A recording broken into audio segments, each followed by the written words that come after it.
kau salah alamat. Tidak ada orang yang mampu menunjukkan siapa dia itu sesungguhnya. Janganlah datang pada saya, apalagi bertanya pada saya. Karena kau bertanya siapa orang yang ditunjuk oleh Allah SWT, maka tidak akan ada satupun orang yang bisa menunjukkan bahwa fulan ini adalah orang yang tunjuk Allah. Lantas dia bertanya, lantas saya harus kepada siapa? Aku harus bertanya, padahal aku sangat rindu dan membutuhkan orang yang mampu menunjukkan aku kepada Allah, yang betul-betul ini ditunjuk oleh Allah SWT. Wahai saudaraku, kau telah berkata mencari orang yang di SK oleh Allah, maka janganlah bertanya pada siapapun juga kecuali yang memberi SK itu sendiri. Maka datanglah pada Allah, menangislah, munajatlah kepada Allah, maka Anda nanti akan ketemu orang yang kau cari. Dengan syarat apa ya? Tinggallah kitabmu, jangan kau bawa. Kau percuma bawa kitab di muka saya. Kitab itu pun tidak akan bisa menunjukkan orang yang kau cari. Bahkan kitab itu kalau perlu nanti menyesatkan kamu. Karena kitab hanya menunjukkan tanda-tanda. Dia hanya menunjukkan tanda-tanda. Ibarat kendaraan, dia menunjukkan rambu. Tapi rambu-rambu itu tidak akan mampu menyampaikan kau pada tujuan yang kau capai. Orang itu nangis seketika. Ya, saya yakin jawaban Anda menunjukkan kau yang ku cari.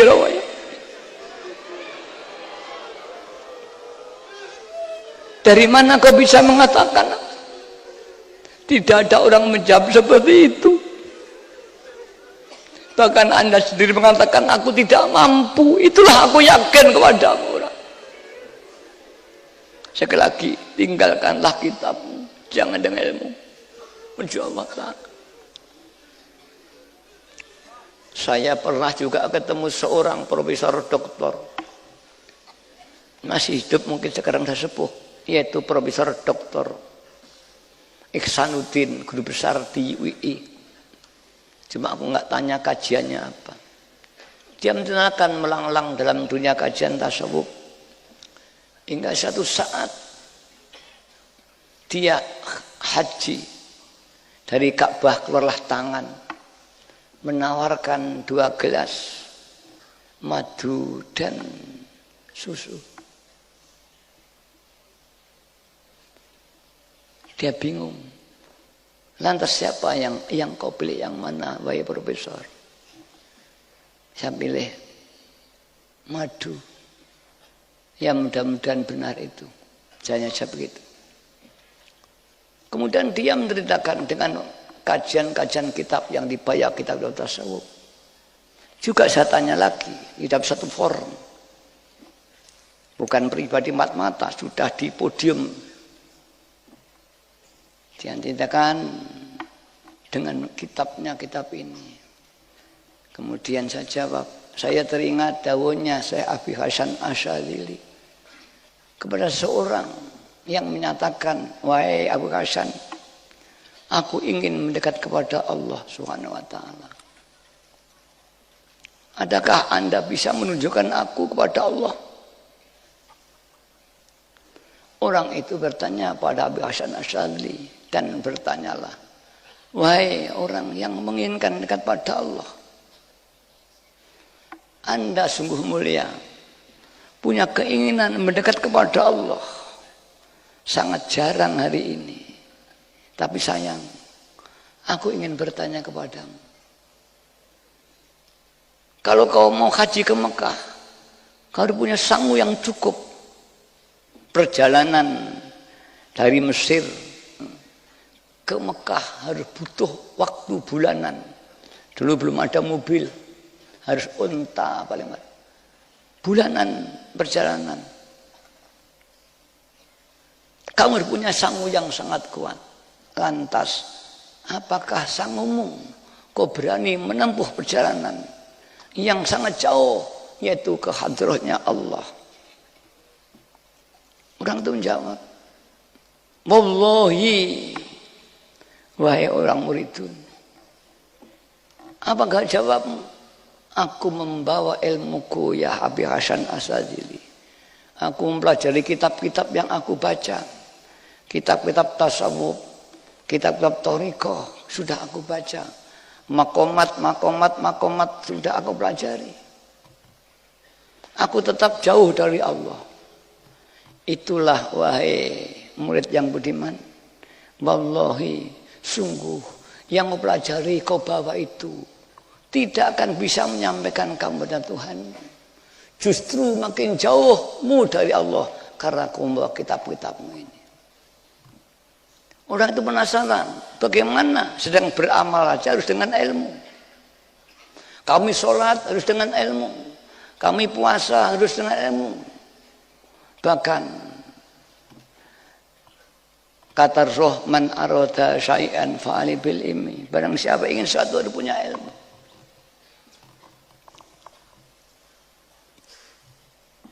Tapi ilmu yang kau pelajari bukan ilmu yang bisa menunjukkan. Orang ilmu yang bisa menunjukkan adalah ilmu di mana beri petunjuk pada kamu bahwa kamu harus meninggalkan ilmu itu sendiri. Meninggalkan hartamu, meninggalkan kebesaranmu, meninggalkan semua yang atribut melekat pada dirimu. Karena kebesaran-kebesaranmu, posisi sosialmu, jabatan di negaramu, ilmu yang banyak guru besar, itu Tuhan tidak butuh sama sekali, kata Imam Ghazali. Saya sampaikan itu kepada Profesor Dr. Ihsanuddin. Itulah dakwahnya Abi Hasan Asyadzili, wahai Prof. Sama dengan orang yang bertanya pada Abi Hasan Asyadzili, dia usah ulama besar sesungguhnya, Profesor. Sama dengan kamu. Dia nangis. Terima kasih Yai, selama ini aku tersesat. Ya Al-Fatihah, mudah-mudahan kalau dia masih hidup, ya dibuka oleh Allah. Jika mati mudah-mudahan diambil dosanya Allah SWT. Para hadirin hadirat yang kami hormati, persoalan insya Allah tidak semudah kita membicarakan lillah billah. Li Rasul bi Rasul tidak semudah. Kalau diucapkan memang mudah. Tapi tanpa taufik hidayahnya Allah, ketika kita merasakan jarak itu makin dekat, ketahuilah bahwa sesungguhnya jarak itu makin jauh dari kita. Ketika kita membahas lillah dan billah, li Rasul bi Rasul, semudah itu kita mengucapkan hingga kita merasa bahwa pepergian kita sudah hampir dekat. Justru saat itulah kita makin jauh dari Allah Subhanahu wa ta'ala. Sungguh hadrahnya Allah satu rahasia yang tidak bisa dibuka kecuali oleh Allah itu sendiri. Banyak orang yang tertipu merasa dekat pada Allah, tapi sungguhnya masih jauh dari Allah. Saya sampaikan ini bukan menakut-nakuti para hadirin, tapi ini untuk peringatan bagi saya sendiri. Janganlah kita terjebak dengan ilmu billah. Jangan terjebak dengan ilmu lillah. Itu hanya ilmu, bahkan bukan ilmu. Ini hanya riwayat ilmu saja. Inilah rahasianya mengapa kita pengalaman hidayah sekian puluh tahun. Kita bangga berjalan di tempat hingga kita perasaan kita jauh, tapi sungguhnya kita tetap di tempat. Mari di malam hari ini, baik yang di muka saya atau di jalan-jalan sana, camkan apa yang saya sampaikan ini. Kalau tidak, kau terjebak dengan ilmu yang kau miliki.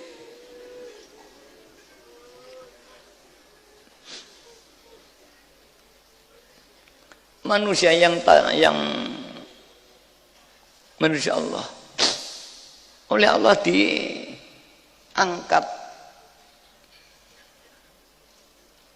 melalui makomat.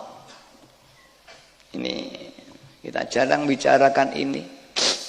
Di Hikam pun masih jarang makomat dibahas. Tapi juga ada. Ada makom farku atau makom wahidiyah. Bayai menyebut makom wahidiyah, bukan makom farku. Makom di mana manusia ini ada, tapi wujuduhu ka'adamihi, wujudnya diwujudkan Allah, sehingga seolah-olah ada dualisme antara Allah dan makhluk. Hanya bedanya kalau manusia Allah ada, makhluk ada. Ini bukan makom farku, makomnya umum yang belum paham tentang tasawuf.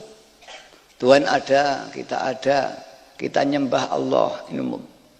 Tapi kalau makom farku atau wahidiyah ini, yaitu makom di mana orang itu sudah mulai merasakan nur ilahiyah itu sendiri, hingga menerobos hatinya, tampaklah Allah zat yang maha kuasa, zat yang maha, hingga dia menjadi hilang, fana. Keberadaan dia adalah dalam sinar keberadaan Tuhan itu sendiri.